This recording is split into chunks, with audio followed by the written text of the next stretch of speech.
जय हिंद दोस्तों। 1 करोड़ केंद्रीय कर्मचारियों के 18 महीने के बकाया डीए एरियर पर नया अपडेट। 34,402 करोड़ रुपए का राज। हाल ही में केंद्र सरकार ने कर्मचारियों के महंगाई भत्ते में 3% का इजाफा किया है। महंगाई भत्ता बढ़ने से केंद्रीय कर्मचारियों की सैलरी में भी इजाफा हो गया है। अगर किसी कर्मचारी की मासिक सैलरी 50,000 रुपये है तो महंगाई भत्ता में 3% की बढ़ोतरी होने पर उसे 1,500 रुपये अतिरिक्त मिलेंगे। डीए वृद्धि की घोषणा अखिल भारतीय उपभोक्ता मूल्य सूचकांक AICPI के आधार पर होती है, जो विभिन्न क्षेत्रों में खुदरा कीमतों में बदलावों को मापता है। आमतौर पर कर्मचारियों के डीए में 2 बार जनवरी और जुलाई में डीए में संशोधन होता है। इसकी आधिकारिक घोषणा आमतौर पर बाद में की जाती है। केंद्र सरकार के 1 करोड़ से अधिक कर्मचारी और पेंशनर लंबे समय से महंगाई भत्ता और महंगाई राहत में वृद्धि का इंतजार कर रहे थे। सरकार ने हाल ही में उनके महंगाई भत्ते में 3% की बढ़ोतरी कर इसे 53% कर दिया है। यह निर्णय कैबिनेट बैठक में लिया गया और इसकी जानकारी केंद्रीय मंत्री अश्विनी वैष्णव ने दी। हालांकि सरकार ने कोरोना काल के दौरान रोके गए 18 महीने के डीए के एरियर पर कोई स्पष्ट बयान नहीं दिया है।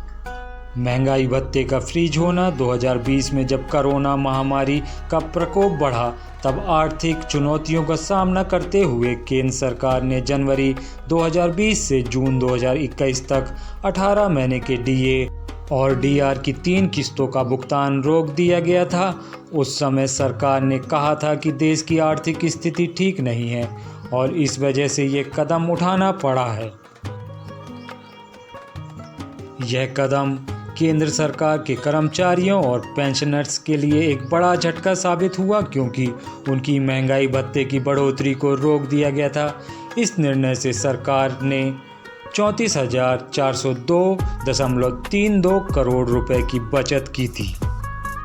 एरियर की मांग। कर्मचारी संगठन ने लगातार सरकार से इस मुद्दे पर ध्यान देने और 18 महीने के एरियर का भुगतान करने की मांग की।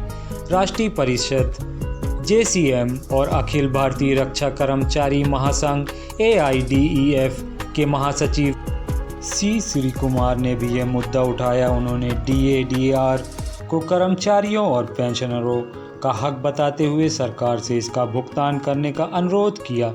इसके अलावा भारत पेंशनर समाज के महासचिव SC महेश्वरी और confederation of central government employees and workers के महासचिव SB यादव ने भी डीए एरियर की मांग को लेकर कई बार आवाज़ उठाई। सुप्रीम कोर्ट का हवाला। श्री कुमार ने बताया कि केंद्र सरकार को सुप्रीम कोर्ट के फैसले का भी हवाला दिया गया है।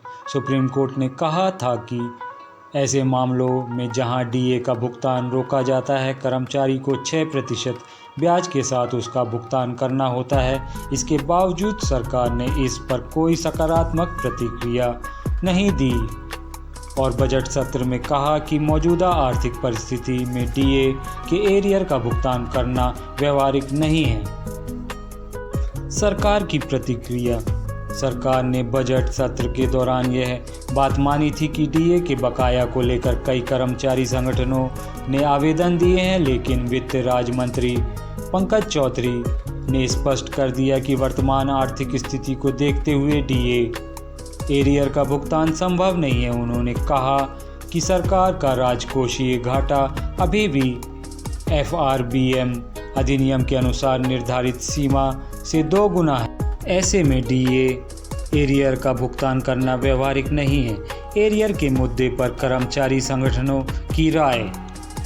कर्मचारी संगठनों का कहना है कि सरकार ने कोविड की आड़ में डीए का भुगतान रोककर कर्मचारियों के हक को छीन लिया है।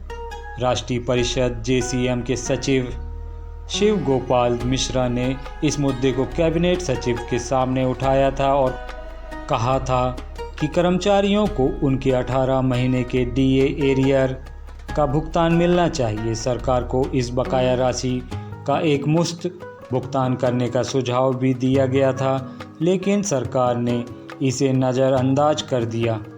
केंद्र सरकार की घोषणा। कोरोना काल के बाद केंद्रीय मंत्री अनुराग ठाकुर ने घोषणा की थी कि कर्मचारियों को 28% की दर से महंगाई भत्ता दिया जाएगा। हालांकि उन्होंने उस समय एरियर के बारे में कोई स्पष्ट बयान नहीं दिया। इस घोषणा का मतलब था कि 1 जुलाई 2021 से डीए की दरें बढ़कर 28% की दी जाएंगी, लेकिन 18 महीने के डीए एरियर पर कोई चर्चा नहीं हुई। डीए डीआर में वृद्धि और वर्तमान स्थिति। अब डीए और डीआर में 3% की वृद्धि के बाद महंगाई भत्ता 53% हो गया है, लेकिन 18 महीने के डीए एरियर का मुद्दा अभी भी अनसुलझा है। कर्मचारी संगठन का कहना है कि सरकार को कर्मचारियों के हितों को ध्यान में रखते हुए इस मामले पर विचार करना चाहिए और बकाया राशि का भुगतान करना चाहिए। तो दोस्तों, केंद्रीय कर्मचारियों के 18 महीने के रुके हुए डीए का भुगतान की जानकारी आपको कैसी लगी? पसंद आई हो तो प्लीज़ मेरे चैनल को लाइक, शेयर और सब्सक्राइब कीजिए। वीडियो देखने के लिए धन्यवाद। जय हिंद, जय भारत।